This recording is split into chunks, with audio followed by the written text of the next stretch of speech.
കനത്ത ആശങ്ക. 9 വർഷമായി കേൾക്കുന്ന ആരോപണങ്ങൾ, വിമർശനങ്ങൾ, 83 ദിവസത്തെ ജയിൽവാസം, ഒരു കാലത്ത് ചേർത്ത് പിടിച്ചിരുന്നവർ പടിക്ക് പുറത്തു നിർത്തിയതിലെ നിരാശ. ഇതെല്ലാം കേസിന്റെ വിധി കേൾക്കാനെത്തിയ ദിലീപിന്റെ മുഖത്ത് തെളിഞ്ഞു കാണാമായിരുന്നു. ആദ്യം അഭിഭാഷകന്റെ ഓഫീസിലും അവിടെ നിന്ന് കോടതിയിലേക്ക് ഓടിക്കയറിപ്പോയ ദിലീപ് തിരികെ ഇറങ്ങിയത് ആഘോഷത്തോടെയായിരുന്നു.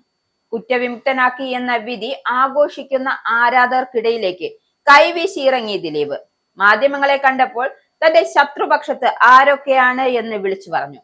മുൻ ഭാര്യ മഞ്ജു വാര്യർ അമ്മയുടെ യോഗത്തിൽ നടത്തിയ പ്രസംഗത്തിന് ശേഷമാണ് തനിക്കെതിരെ നീക്കങ്ങൾ തുടങ്ങിയത്. അന്നത്തെ ഉന്നത പോലീസ് ഉദ്യോഗസ്ഥയും അവരുടെ സംഘവും ചേർന്ന് തനിക്കെതിരെ ഗൂഢാലോചന നടത്തിയതും തന്റെ കരിയറും ജീവിതവും നശിപ്പിക്കുകയായിരുന്നു എന്ന ലക്ഷ്യമെന്നും ദിലീപ് പറയുന്നു. അന്നത്തെ അന്വേഷണ ഉദ്യോഗസ്ഥനായ ബി സന്ധ്യയെ ലക്ഷ്യമിട്ട് ദിലീപ് ഈ പ്രതികരണം നടത്തുകയായിരുന്നു.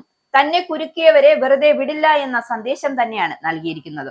താരസംഘടനയായ അമ്മയിൽ നിന്നടക്കം അപമാനിച്ച് പുറത്താക്കിയവരെയെല്ലാം ദിലീപിന്റെ അടുത്ത നീക്കം ശ്രദ്ധിക്കുകയാണ്.